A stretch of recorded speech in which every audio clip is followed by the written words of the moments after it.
One of my patrons on Patreon recently asked me why their bar chords were still not cutting it even after years of practice.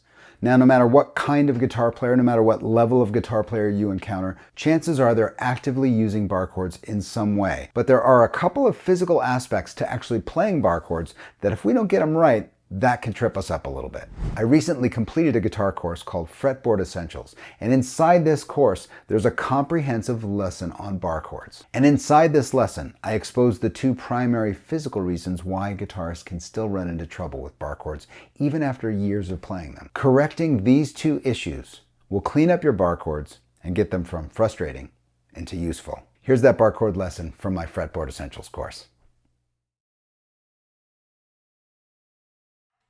Bar chords represent the most effective way for guitar players to generate an initial, flexible, and reliable chord library. We're going to be utilizing the E chord and the A chord families. And what I mean by family is E major, we're going to be using that chord, E minor, and E7, as well as A major, A minor, and A7. We're going to be using those two shapes, those two family, those two sets of chords to create movable versions of that same structure. And the way we're going to do that is we're going to take these structures, let's just take E for example, and we're going to refinger it to free up our index finger so that when we move this chord, let's say up to here, now these open strings are no longer sort of part of the structure, we've left them behind. The bar allows us to bring those notes back up and maintain this structure, keep the integrity of this structure together, right? That's what this bar does. So the first thing we want to do is make sure the bar works, right? So before we go and get all of our shapes together, what we want to do, especially if you don't have a lot of experience with bar chords yet, is make sure you can just bar all 6 strings and you get a good result out of each string, no matter where your finger is.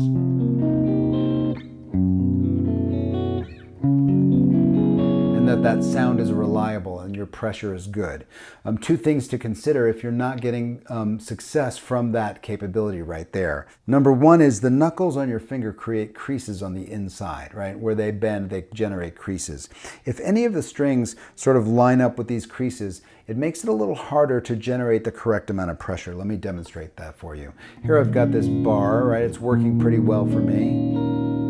By adjusting my finger vertically, either up or down along the fretboard like this, I can find a spot where one of these strings, and I'm going to use the G string as an example, that's the one that's as trickiest for me at least.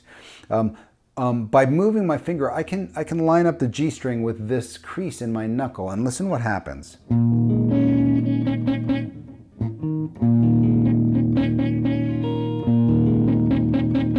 no matter how hard I press, this string is not working well for me, right? If I just relieve the pressure a little bit and move my finger up just a little bit, I'm just moving this up a little bit,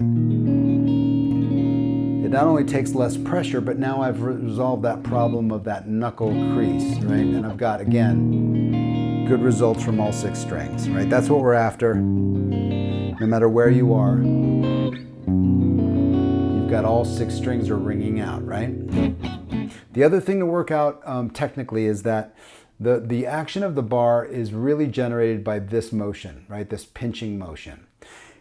You should have your thumb behind your finger at all times to generate the most amount of pressure from this action, right? That's the action that brings us a successful bar. So if your thumb is up like this, I can't quite generate that pressure. Watch what happens as I move my thumb down.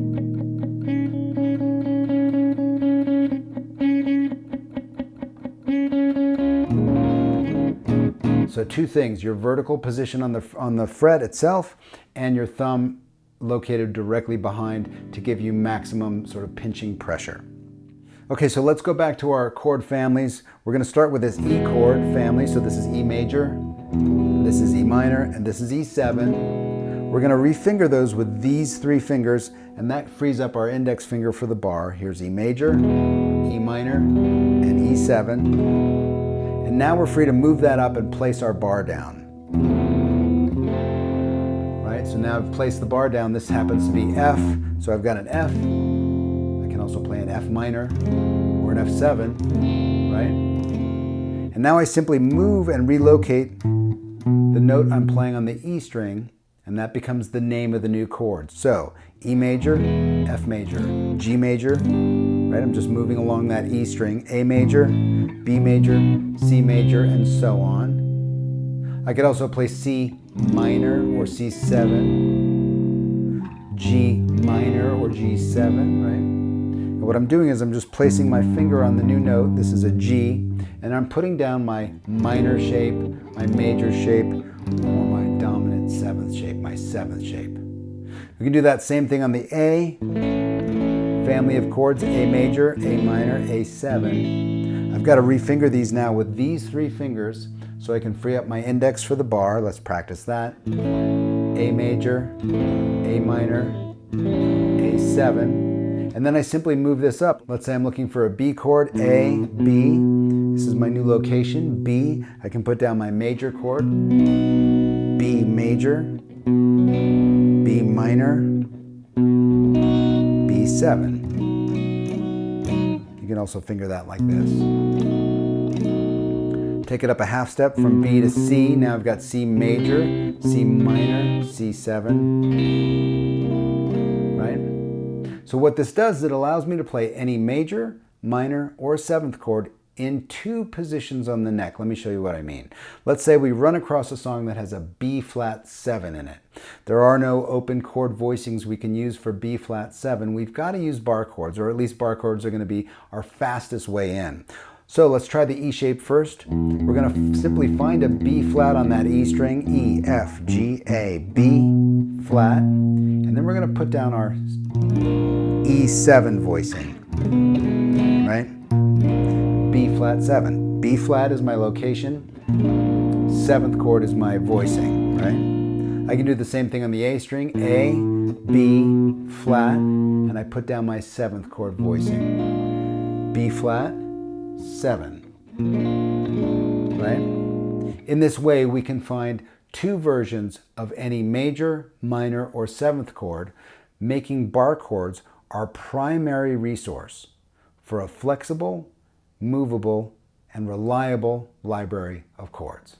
Okay, hopefully the value of bar chords is evident. I mean, being able to play any major, minor, or seventh chord from any key in two different positions on the fretboard is a pretty fantastic capability. And in order to get really good results, we've got to control the placement and pressure of our index finger and our thumb for real success. This lesson is only one part of my Fretboard Essentials course, which is completely free and you can access through the link in the description below. The rest of the course covers a lot of great essential information: the pentatonic scale, the major scale, triads, and a whole lot more. The course covers what I believe are sort of the essential skills that a guitar player needs. I hope this lesson has been informative and accessible for you. And if you've had some trouble with bar chords, maybe that finger placement and that thumb pressure, that might be helpful for you. Above everything else, stay curious, and I'll see you next time.